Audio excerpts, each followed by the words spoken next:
Aditya car से अपने college जा रहा था। उसके दिमाग में नए कॉलेज को लेकर कई सवाल उठ रहे थे। तभी उसके मोबाइल पर दीदी का कॉल आया। आदित्य, आज तुम्हारे कॉलेज का पहला दिन है। नए दोस्त बनाना और मस्त जिंदगी की शुरुआत करना। हाँ दीदी, आप बेफिक्र रहिए। उस किताब को फिर से हाथ तक नहीं लगाना, समझ गए? हाँ दीदी, नहीं लगाऊंगा। आदित्य कॉलेज पहुंचा। हर नए स्टूडेंट की तरह उसे भी डर था कि कहीं उसकी रैगिंग ना हो जाए। तभी एक लड़की उसके सामने आ गई। हाय, मेरा नाम सलोनी है। And you? मेरा नाम आदित्य है। आप सीनियर है ना? हाँ, लेकिन डरो नहीं, हम यहाँ जूनियर्स की रैगिंग नहीं करते। ये सुनकर आदित्य को बहुत अच्छा लगा। सलोनी पूरे दिन आदित्य के साथ ही रही। आदित्य को लगा कि उसे किसी और से दोस्ती करने की जरूरत ही नहीं है, क्योंकि सलोनी जो अब उसके साथ है। आदित्य, काफी दिन हो गए हमको साथ घूमते घूमते। तुम्हें समझ नहीं आता क्या कि मैं तुम्हें पसंद करती हूँ?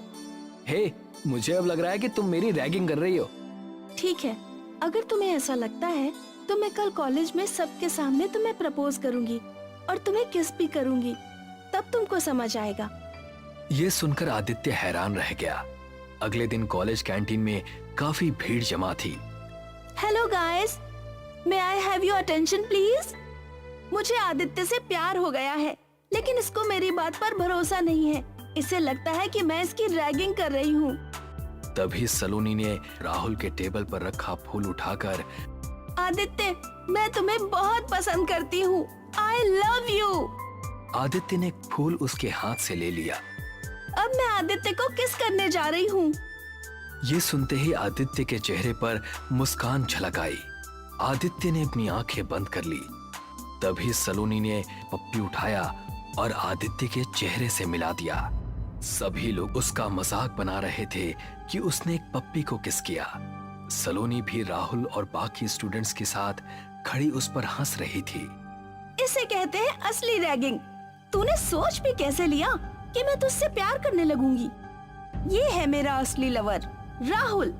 ये देख आदित्य वहां से चला गया। उसे बहुत इंसल्टिंग फील हो रहा था। स्टूडेंट्स के हंसने की आवाजें उसके कानों में गूंज रही थी। उसने कबर्ड खोला और उसमें से एक काली किताब निकाली। उसने कमरे की लाइट्स बंद की और फिर उस किताब को पढ़ने लगा। इस बार मेरी बर्थडे पार्टी सबसे ज्यादा मेमोरेबल होने वाली है। सलोनी केक काटने ही वाली थी कि तभी उसे बहुत भयानक आवाज सुनाई दी। Happy birthday to you, happy birthday to you. कौन है? कौन घिनौना मजाक कर रहा है? तभी फिर से आवाज आई और उन्होंने देखा कि खिड़की पर एक बहुत भयानक हाथ हिल रहा था। हाथ किसका है ये नजर नहीं आ रहा था। Happy birthday to you, happy birthday to you. हाथ क्या दिखाता है? सामने आना, इसकी तो मैं। ऐसा कहकर राहुल झुंझलाता हुआ खिड़की की तरफ बढ़ा और उसने हाथ पकड़ा। साले सामने आ! और खींचा तो केवल हाथ उसके हाथ में आया। सभी कटा हाथ देखकर चीख पड़े और राहुल ने भी उसे जमीन पर फेंक दिया। चलो यहां से निकलो। जैसे ही उन्होंने दरवाजा खोला, एक बेहद ही भयानक लाल आंखों वाला आदमी सामने खड़ा था। उसका एक हाथ टूटा हुआ था। उस आदमी ने राहुल के बाल पकड़कर उसे उठाया। रैगिंग करना अच्छी बात नहीं है। उसे बहुत तकलीफ दी है तुमने। अब होगा असली सेलिब्रेशन। ऐसा कहकर वो राहुल को घसीटकर केक के पास ले गया। फिर उसने छुरी उठाई। Happy birthday to you. फिर उसने राहुल के पेट के अंदर वही छुरी घोंप दी, जिसे देखकर बाकी तीनों की चीखें निकल गई। अरे सभी डर गए, अभी तो असली सीन बाकी है। आ जाओ प्यारे पक्षियों। उसके ऐसा कहते ही कई चमगादड़ अंदर आ गए और राहुल के शरीर पर चिपक गए। सलोनी, प्रीति और प्रेम तीनों के डर का अब कोई ठिकाना नहीं था। प्रीति, जल्दी से मेरे पीछे आओ। प्रेम और प्रीति कार में बैठ गए। सलोनी, तुम्हारे लिए कार में कोई जगह नहीं। तुमने उसकी रैगिंग की थी, हमारा उससे कोई वास्ता नहीं है। ऐसा कहकर प्रेम ने कार आगे बढ़ा दी। अब सलोनी पैदल ही वहां से ऐसे भागी कि अपने घर पर आकर ही रुकी। घर में घुसी और कमरे में बेड पर जाकर बैठी। वो डर से थर थर कांप रही थी।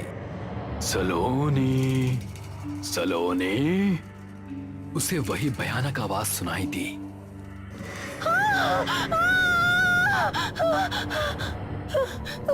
मुझे छोड़ दो।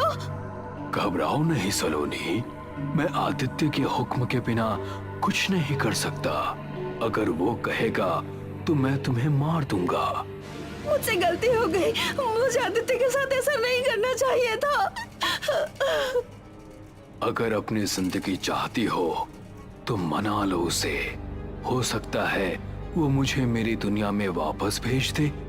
सलोनी ने आंखें बंद की और बहुत जोरों से चिल्लाई। कुछ देर बाद उसने आंखें खोली तो सब कुछ शांत था। वो अपने घर से निकली और बहुत ही तेजी के साथ आदित्य के घर पहुंची। आदित्य बेड पर बैठा हुआ शैतानी अंदाज में उसे स्माइल पास कर रहा था। मुझे माफ कर दो आदित्य, माफ कर दो मुझे। कौन है वो जिसे तुमने मेरे पीछे लगाया है? उसने तो राहुल को भी खत्म कर दिया है और मुझे भी जिंदा नहीं छोड़ेगा। मैं बचपन से ही बहुत गुस्से वाला लड़का था। मेरे एरिया में लड़के मुझे बहुत परेशान करते थे। उनकी शैतानी से परेशान आकर मैंने काला जादू सीखा और इस किताब की मदद से उनको अच्छा सबक सिखाया। जब इसकी खबर मेरी दीदी को चली तो उन्होंने मुझे वहां से इस शहर में पढ़ने के लिए भेज दिया। लेकिन मैंने उनसे वादा किया था कि मैं इस किताब का इस्तेमाल कभी नहीं करूंगा और करता भी नहीं। लेकिन तुमने मेरी रैगिंग करके मुझे मजबूर कर दिया। फिर मैंने उस प्रेत को बुलाया और तुम दोनों के पीछे लगा दिया। ये सुनकर सलोनी के पैरों तले जमीन निकल गई। उसने आदित्य से बहुत मिन्नतें की, लेकिन वो शैतानी अंदाज में हंसता रहा। सलोनी अपने घर वापस चली गई, लेकिन अब वो प्रेत हर जगह सलोनी को नजर आने लगा। आखिरकार उसने एक फैसला लिया। एक दिन कैंटीन में काफी भीड़ थी। Hello guys, may I have your attention please? सभी उसकी तरफ देखने लगे। कुछ दिन पहले मैंने आदित्य को प्रपोज करके उसका मजाक बनाया था, उसकी रैगिंग की थी, लेकिन अभी मैं बहुत शर्मिंदा हूँ। ये सुनकर आदित्य ने उसकी तरफ देखा। वो आदित्य के सामने आई और बोली, मुझे माफ कर दो आदित्य, मैं असल में तुमसे प्यार करने लगी हूँ। I love you Aditya. सभी स्टूडेंट्स ये देखकर हैरान थे। उन्हें समझ नहीं आ रहा था कि अचानक सलोनी में इतना चेंज कैसे आ गया। इस पर आदित्य ने भी जवाब दिया, आई लव यू माई जान। फिर सलोनी आदित्य के साथ उसके घर पर आ गई। आदित्य, अब तो सब कुछ ठीक हो गया ना? आई लव यू माई जान।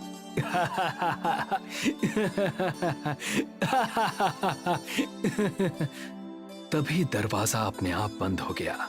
कमरे के बाहर वो भयानक प्रेत खड़ा हंस रहा था। आई लव यू कहा है, निभाना तो पड़ेगा ही।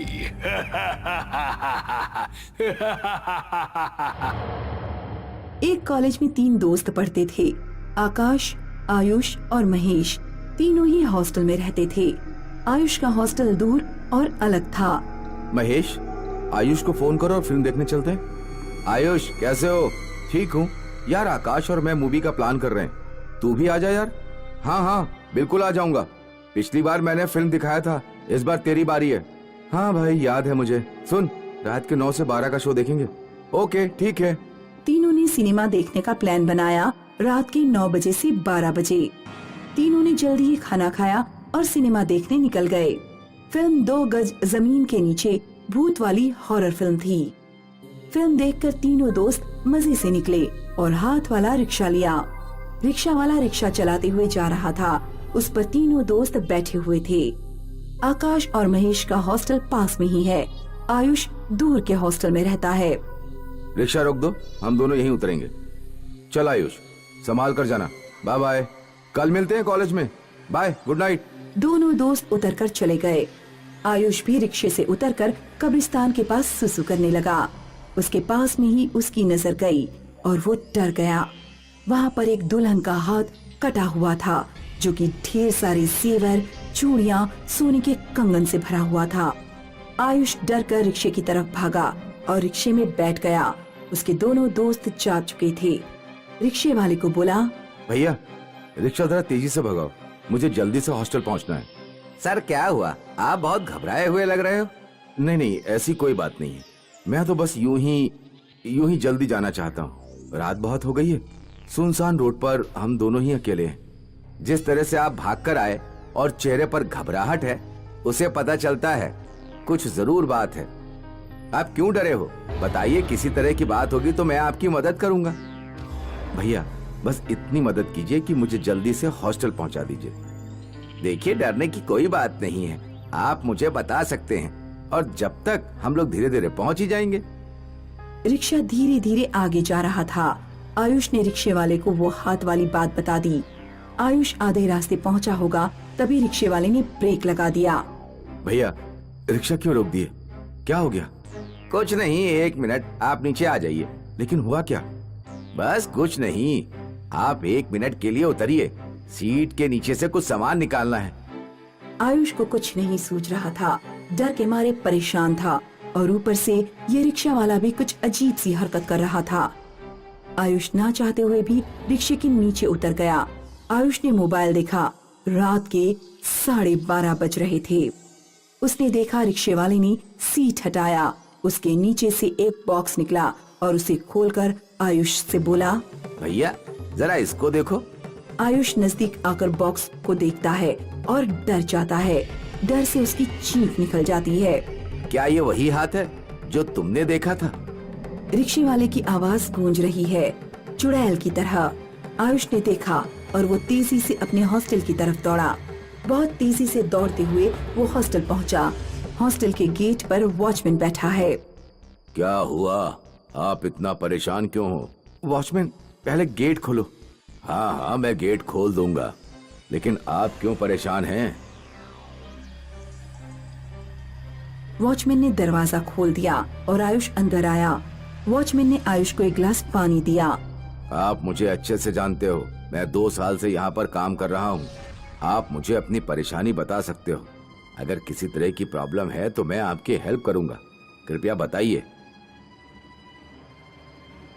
आयुष ने सोचा गेट बंद हो चुका है, अब वो पूरी तरह सुरक्षित है, इसलिए वॉचमैन को बताना शुरू किया। मूवी देखने के बाद एक रिक्शा लिया, मुझे जोर से पेशाब लगी। रिक्शे से उतरकर एक जगह पर मैंने पेशाब किया। वहाँ पर एक दुल्हन का हाथ था जो कि कटा हुआ था, मेहंदी लगी हुई, सोने चांदी से, सोने के गहनों से भरा हुआ वो हाथ मुझे दिखाई दिया। उसके बाद रिक्शे वाले को मैंने ये बताया।